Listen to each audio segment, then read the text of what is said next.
Hello friends, I am glad to see you again. Today I'm going to tell you about an HOA that doesn't want me to go to work. I run a medium-sized tech firm that I established myself. Over the years, it's grown into a successful enterprise, and I hold the position of CEO. It took years of sweat, missed weekends, and an unwavering drive to build this company from the ground up. I've never been one to keep a lazy schedule, and that's part of what propelled my business to success. I push hard. I expect results from my staff, and I especially demand consistency from myself.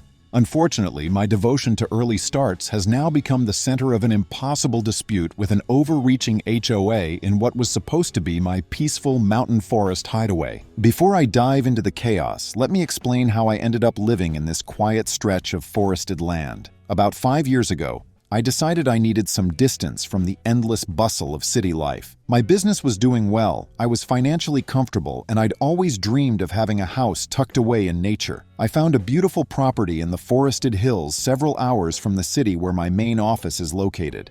It was a dream come true.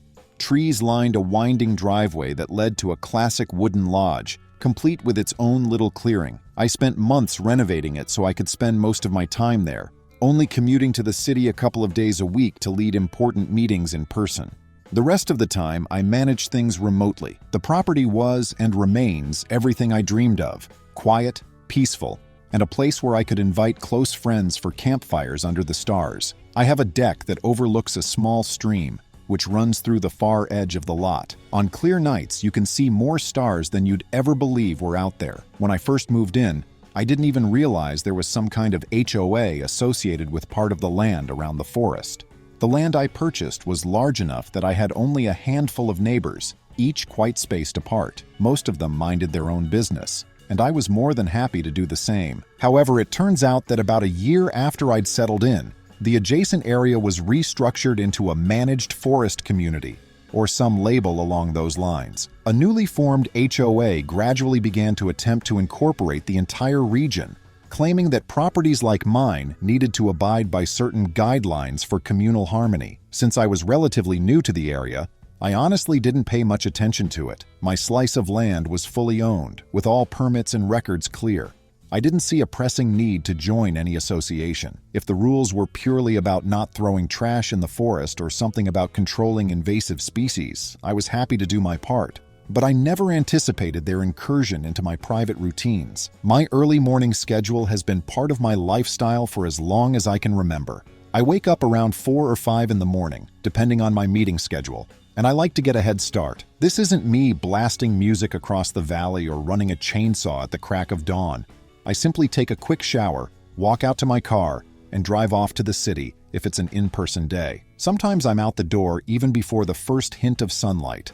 The forest is generally serene at that hour, but I never imagined that my quietly turning on my vehicle or the minimal driveway lights would upset anyone. Nevertheless, about a few months ago, I received a letter in my mailbox from the newly minted Forest Lane Community Association, politely but firmly requesting that I limit my departures to after 7 a.m. The letter cited disturbances to the peaceful environment and noise complaints. Noise complaints? My SUV is a standard model. It's not a sports car with a revving engine. I was baffled, yet I wanted to do my neighborly duty and make sure I wasn't unintentionally creating a nuisance. I installed some additional sound insulation in my garage door. Yes, I keep my car in a garage in the forest. Why not? And I also switched on the idle stop function so my engine wouldn't run any longer than necessary before I left. I even started making sure my headlights were pointed away from any direct neighbor's windows, although the nearest house is several minutes walk down the road. That should have solved it, right? Nope. A few weeks later, I got another message. This one was less pleasant. It stated that my pattern of early morning departures was no longer allowed under their guidelines, and they demanded that I abide by community standards for acceptable working hours. I nearly laughed out loud. I lead a company. There's no way I'm going to revolve my entire schedule around an arbitrary time that suits people who presumably prefer sleeping in. Granted, if I were making a massive racket, I'd be open to compromise, but this was borderline ridiculous. I wasn't throwing a party. I was simply living my normal life. I decided to respond politely but assertively. I explained that I have a legitimate reason for leaving early and that I don't believe my quiet routine is disturbing anyone. particularly given that houses aren't close by in this heavily wooded area. I also reminded them that my property isn't subject to any new association's bylaws unless I explicitly signed an agreement, which I had not. For a moment, I thought that would be the end of it. Maybe they'd realize I wasn't some reckless troublemaker. The next letter came a month later, bigger and bolder. It stated I owed them community dues because they had apparently extended their management to my section of the forest. Then, they flat out told me I needed to modify my life schedule to keep in line with peaceful forest living, as they put it. One line practically jumped off the page. If your employment does not allow you to conform to these required hours, we suggest resigning from said position. I read it twice, blinked, and had to read it again to ensure I wasn't misunderstanding. They were urging me to quit my job or risk violating their rules about morning noise. This was the moment my simmering annoyance flared into genuine anger. No association is going to tell me to quit the job that took me a decade to build from a spark of an idea into a thriving company. But wait, the situation got even stranger. Two representatives from this association, one man named Curtis and a woman named Ivy, showed up at my door a few days after that letter arrived. They said they were part of the compliance committee and wanted to inspect my property. They claimed they needed to make sure all was in order, especially regarding possible disturbances. I refused them entry. They insisted they had a right to come in and check for any violations under their guidelines. I pointed out, calmly but firmly, that this was private property, and they had no legal authority to barge in. Ivy tried to wave some booklet of regulations in my face, but I was not having it. If they believed they had some legal leverage, I asked them to show me official documents from the county or city. They had none. I told them goodbye, shut the door, and heard them grumbling the entire walk back to their vehicle. I didn't say another word. Another few weeks passed without incident. I carried on as usual, leaving early in the morning to get ahead of the traffic into the city. Then, once I got back home, I'd sometimes stroll around my property, check on the fruit trees I'd planted, or feed the birds. I'd begun to think maybe the HOA had seen the futility of their efforts, but that was, unfortunately, wishful thinking. Within a month, I found several more letters in my mailbox, each slightly more threatening in tone.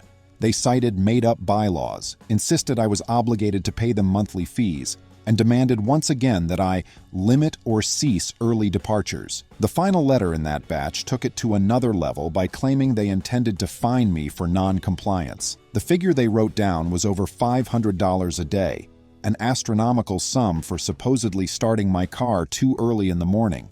At this point, I realized I was dealing with an extremely overzealous group who had no idea how property rights or legal boundaries work. It so happens I have an excellent acquaintance, an attorney named Bryce, who does occasional work for my company's legal side.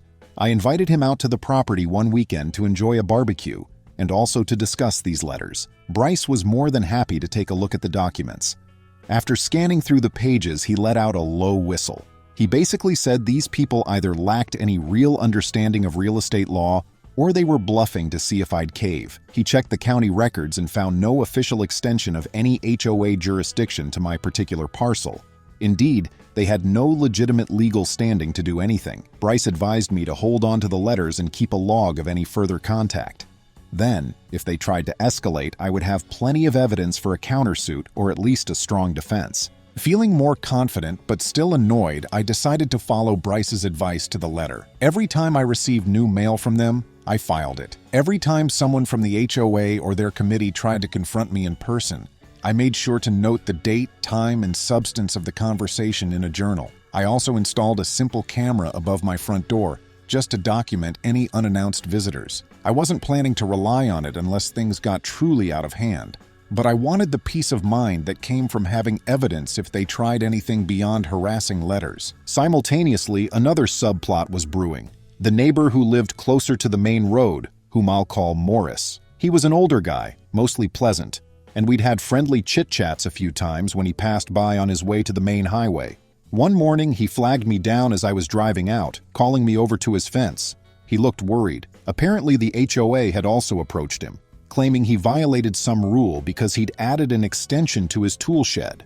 Morris was shocked because, like me, he had never signed anything stating that these new guidelines applied to him. He showed me their letter, which was full of official-sounding language, but After reading it closely, was full of hot air. Morris was concerned but had no idea how to proceed. He's retired, living on a fixed income, and doesn't want to get drawn into a lawsuit. I sympathized. I told him about my friend Bryce, who was open to helping people out in these situations. That's when Morris divulged something that changed my perspective on these individuals. Apparently, the entire Forest Lane Community Association was spearheaded by a couple of very pushy new residents who had decided the forest needed strict governance. Morris described how these people had, within months, set up their own board, begun collecting fees from unsuspecting folks, and even tried to change the zoning for certain areas near the stream. I was astounded by their audacity. According to Morris, they were also pressuring older residents, some of whom had been there for decades, to comply with new noise, construction, and even landscaping restrictions. Morris was beyond frustrated but intimidated by their constant references to lawyers and county officials. Then came the day that effectively triggered my final straw. I had returned from an important investor meeting on a Tuesday evening. As I pulled into the driveway, I noticed a car near the edge of my property, parked next to a cluster of pine trees. No one was inside. Cautiously, I drove up to my house, locked my car, and walked out to see if I could find who had left their vehicle there. I found a woman with a camera lurking behind one of the larger trees near my deck. She was snapping pictures of my windows, deck furniture, and the side of my house.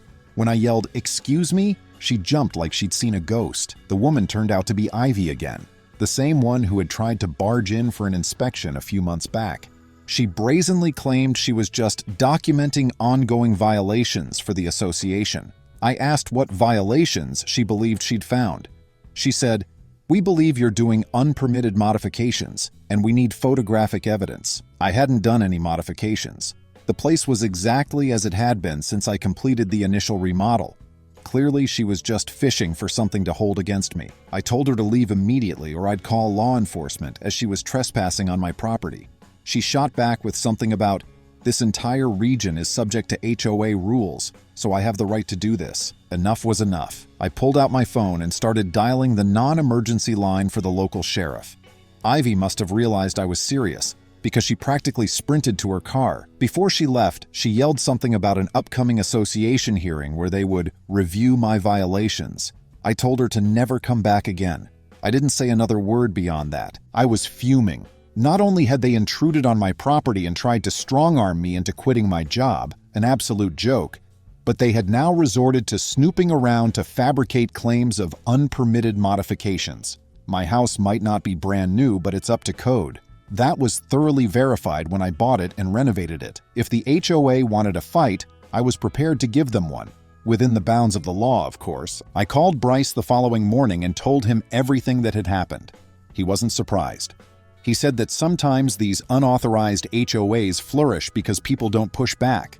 People get scared by legal jargon, so they comply or pay fines just to avoid trouble.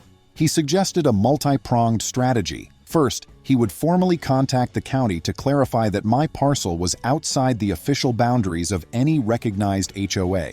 Second, if the letters and harassment persisted, he would draft a cease and desist that threatened them with a harassment lawsuit and potential damages for trespassing. Finally, if it escalated further, we would file a civil claim for harassment and attempt to recoup any legal fees. Bryce had done this sort of thing before, and he knew exactly which strings to pull. I gave him the green light.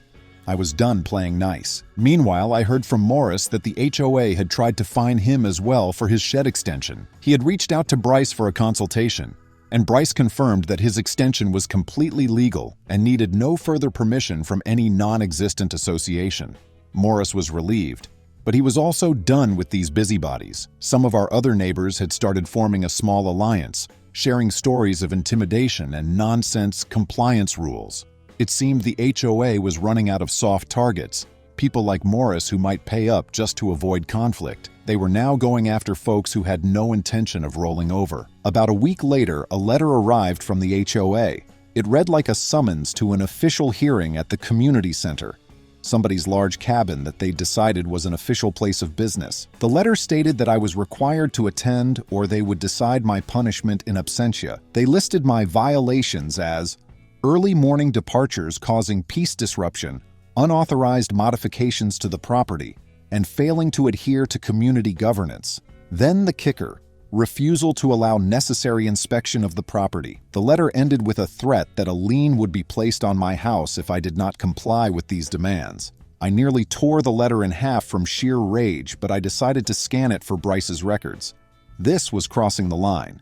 You can't just place a lien on someone's property without legal grounds. I responded the next day, courtesy of Bryce's office. He sent an official letter on firm stationery, stating that I was not part of their HOA, that their rules had no legal basis, and that any further harassment or attempt to trespass or place unauthorized liens would be met with immediate legal action. That might have ended it, had the HOA leadership possessed any sense. But no, they apparently were fueled by some bizarre power trip, as I discovered when I got a phone call from none other than Curtis, that self-styled compliance enforcer. He tried to speak over me the moment I answered, telling me he had the authority to bring me into line, and that there were more people in the community who sided with them than I realized.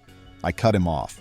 I informed him any further conversation had to go through my attorney. Then I hung up. I didn't say another word. If he thought bluster would scare me, he was mistaken.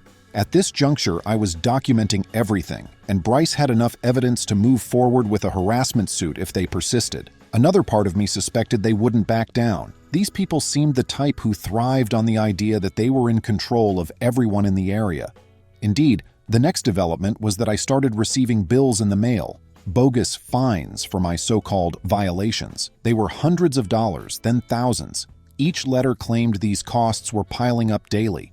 It was laughable from a legal standpoint, but also maddening. I kept them all, meticulously scanned them, and emailed copies to Bryce.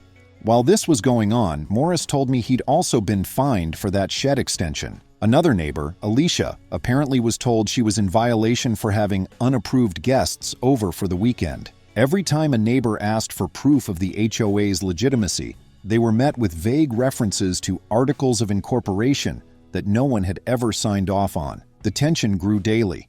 My phone was ringing off the hook with neighbors wanting to know what to do. Bryce suggested that the best approach was for all of us to remain calm, keep thorough records, and let him build a case that we could present in court if they tried to enforce these rules. But then the HOA's leadership made their biggest mistake yet. They decided to forcibly enter my property one Saturday morning. I was actually there, working from home, finishing a virtual conference with some international clients. I heard loud banging on my door, followed by voices around the side of my house. I grabbed my phone, opened my camera app, and marched to the front. Curtis was there, with 2 other association members behind him, each wearing a matching Forest Lane community shirt, as if that somehow gave them official status. Curtis declared they were there to conduct an inspection, citing their suspicion that I'd done major renovations without community approval.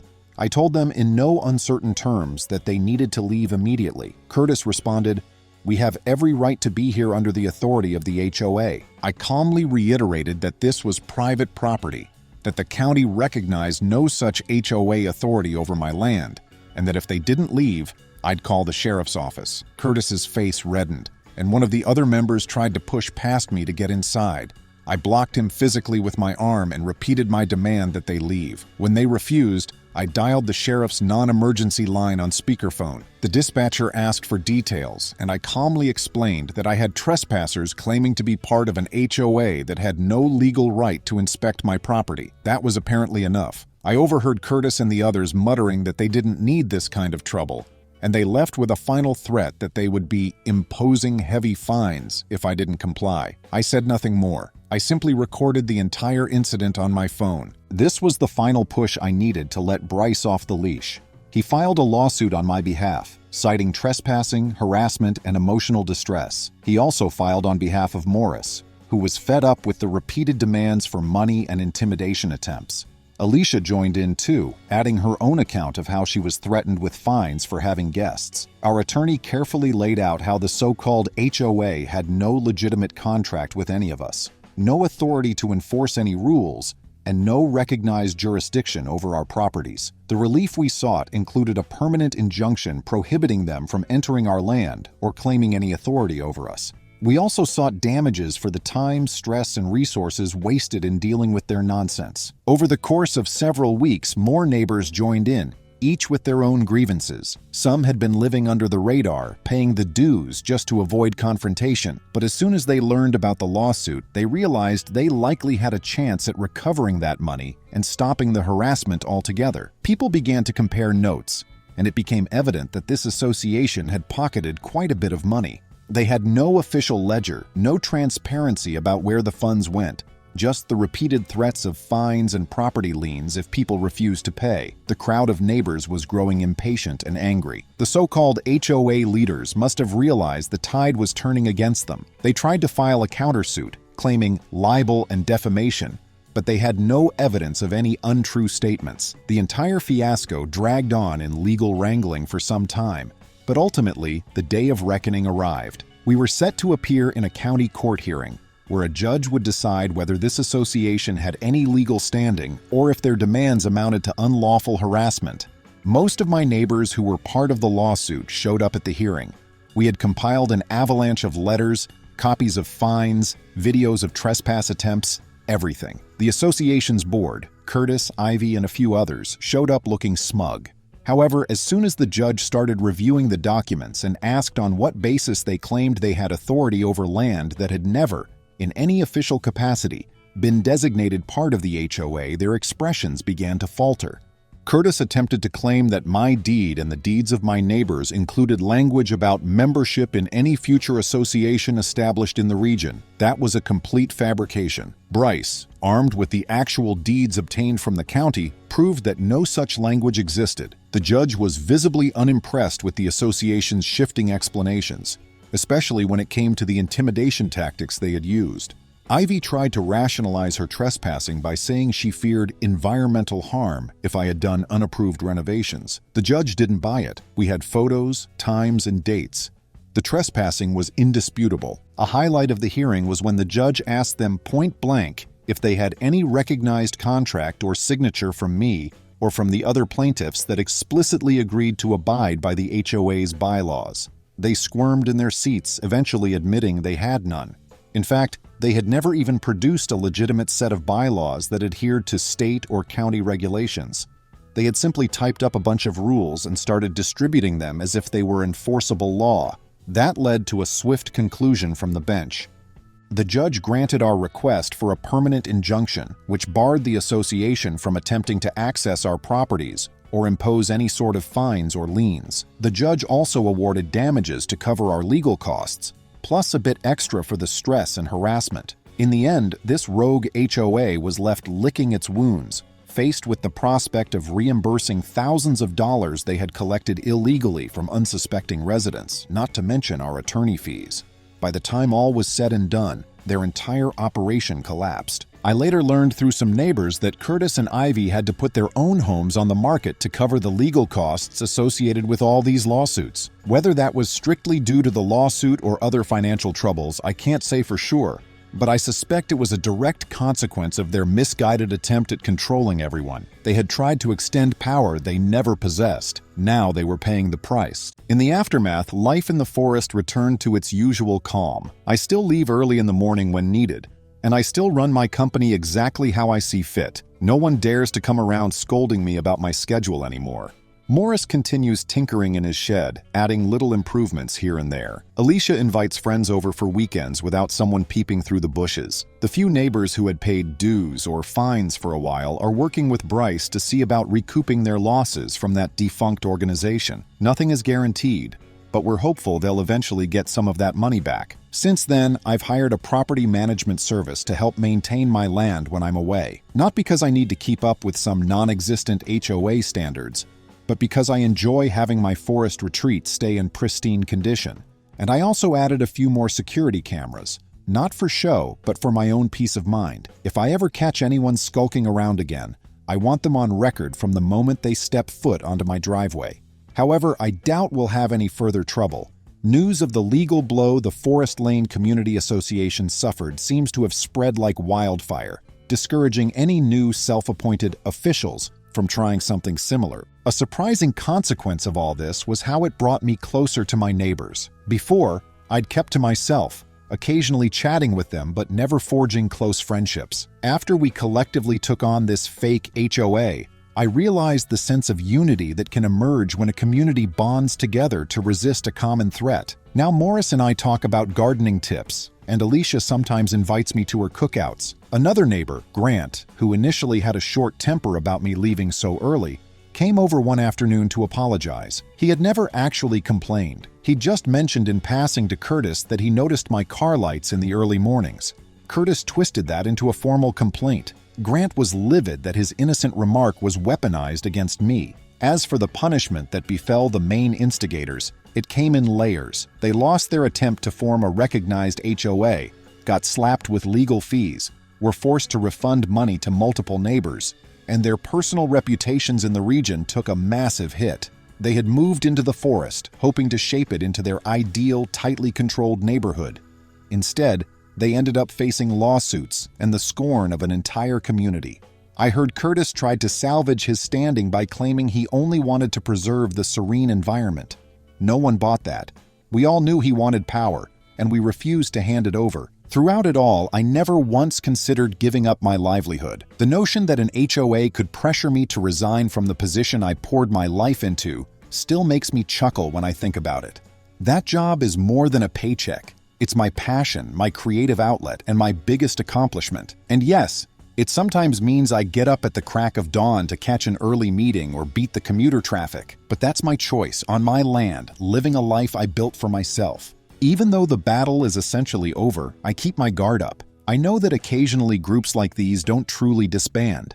They lie low and pop up again in a different form. However, since we secured the court ruling in our favor, I have all the documentation I'll ever need to shut down any similar attempts. Bryce has copies of every order and filing, and he's ready to whip them out the moment anything suspicious arises. Meanwhile, the forest remains a quiet sanctuary, exactly as it should be. A few months after the final ruling, I actually ran into Ivy at a nearby gas station. She was pumping fuel, and I recognized her car from the day she was trespassing on my property. She glanced at me, realized who I was, and instantly looked away. She hopped back into her vehicle and drove off without even closing her gas cap properly. Part of me felt a small pang of sympathy, because I truly don't delight in others' suffering. But that empathy was overshadowed by the memory of her invasive attempts to photograph my house, of her trying to push me around with made-up fees and fines. Actions have consequences. Friends, thank you. See you soon.